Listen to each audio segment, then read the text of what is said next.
So, eto, hindi ko alam paano ko simulan tong story na to. Storytelling muna tayo sa, isi-share ko lang, na experience ko kagabi. Ganito kasi yun. Pumunta ako sa isang shop na kilala siya, international brand siya. Tapos,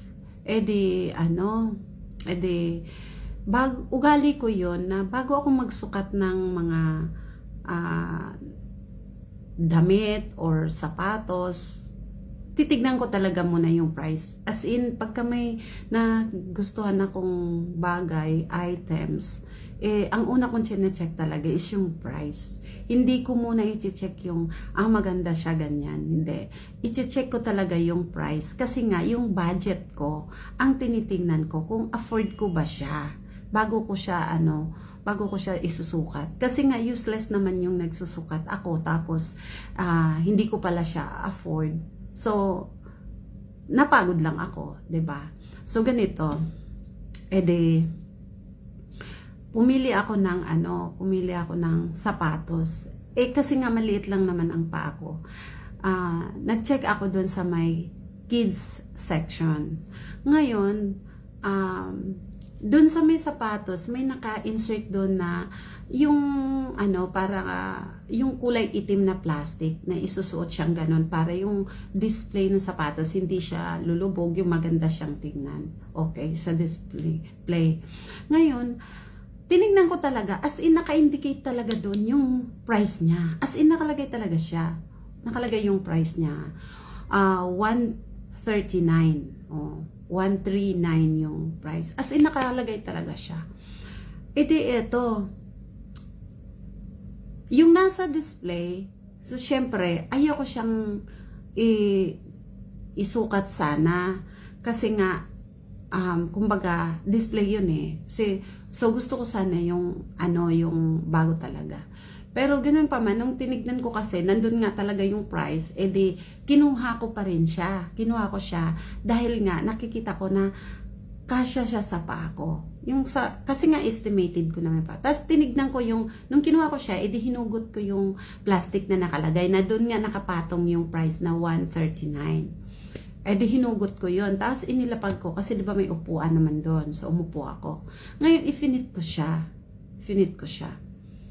Tapos, nung sinukat ko yun, okay. Kabiyak nga lang yun kasi nga display yun. Then ginawa ko, binalik ko siya kasi nga kabiyak siya. Wala yung kapares. So, binalik ko doon. Tapos, kumuha ako tinignan ko yung mga boxes kasi nandun lang din lang sa may patungan, nandun yung mga box niya. Tinignan ko yung mga box doon, yung sa stock. Tinignan ko siya. May ka-size ng paa ko. Kinuha ko yung ka-size ng paa ko. Tapos, i-finit ko siya. Ngayon, nagtaka ako, dalawa yung binili ko sa items na yun. Dalawa yung binili ko dahil para sa, yun nga, kaibigan ko na reregaluhan ko. Ang ginawa ko, nagpaikot-ikot ako habang sinusukat ko siya. Nagpalakad-lakad ako. Yung kabiyak lang kasi tinanggal ko yung isang sapatos ko. Sa kanan nag-fit ako. Pumunta ako sa salamin, nagpalakad-lakad ako. Iniwan ko yun. Iniwan ko. Pati yung mga jacket. May napili pa akong 2 jacket. Nilagay ko rin lang, nilapag ko sa tabi. So, dalawa yung, isa lang muna yung suot ko. Ito, palakad-lakad ako, iniiwanan ko. Tapos noon, okay na yun sa akin, yung size na yun. Tapos okay din sa akin yung price niya, 139. Ang ginawa ko, umikot ulit ako, iniwan ko yun. Nilagay ko na siya dun sa box, tapos nilapag ko lang sa upuan. Katabi nung napili kong 2 jacket. Umalis ako, umikot ako kasi naghanap ako ng iba pang makikita ko. Pagpunta ko sa kabila, may napili naman ako ibang design. So, finit ko na naman. Medyo pag magmedyas ako, feeling ko, medyo sisikip. So, ang ginawa ko, nanghingi ako doon sa salesman, nanghingi ako ng mas malaki ng half size, sabi ko sa kanya. May half size ba dito? Sabi meron daw, ibang lahi yung nag-assess sa akin. Dito, oo, meron daw, sabi niya. Yung tinignan ko rin ang price niya, nasa display din is, kasi display yung finit ko nga, 159. So, malinaw yun na 159. Di nagpakuha ako ng bigger size, ng half size, yung idadagdag ng laki. Di, ito na, finit ko, okay siya. Tapos, iniwanan ko, nilagay ko sa box, iniwanan ko na naman sa table. Pero, syempre, nandun nga yung, yung salesman. Tapos may iba pang babaeng nag-fit din na kabayan na may kasamang ibang lahi. Ngayon, eto, bumalik ako ulit doon sa unang pinagkuhanan ko kasi ikukuhanan ko yung kaibigan ko. Tapos tinawagan ko siya, natagalan ako kasi tumawag pa ako, tagalan ako doon. So iniwanan ko yung mga box. Tapos tumawag ako kasi sabi ko, tinanong ko yung size niya. Di ayun, sinabi niya. Tapos kumuha na ako. Di ko na i-finit kasi hindi naman kasya sa akin dahil maliit. Tinignan ko na lang kung okay, ganyan. Tapos nilapag ko doon. So nilapag ko yung 3 sapatos nilapag ko. May tumawag sa akin sa phone ko. Di sinagot ko. Ngayon nagpaikot-ikot ako. Iniwanan ko yun. Matagal kong iniwanan. Tapos pumunta pa ako sa ibang department. Kumbaga ibang section. Doon sa may mga t-shirt, ganyan. Matagal kasi may kausap ako sa phone. Bali, mahigit 1 oras nga ako nag-spend ng time doon sa loob ng shop Tapos, ayun, ayan lang, sige ang lakad-lakad ko, ganyan. Nagtingin-tingin pa ako ng Tapos pumunta pa ako doon sa may kabilang section na naman, sa mga pambabae, ganyan. Basta doon sa kids section, nagpalakad-lakad ako matagal.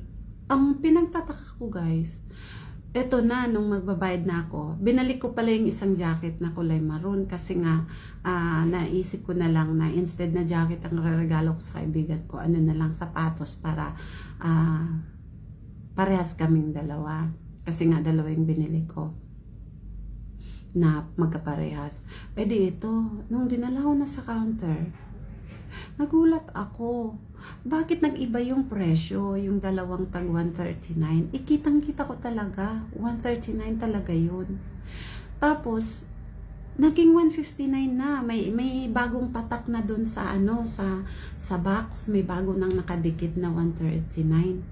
159, sorry, 159. 139 talaga yun. Imagine mo 20 yung pumatong dun sa dating 139 na nakita ko.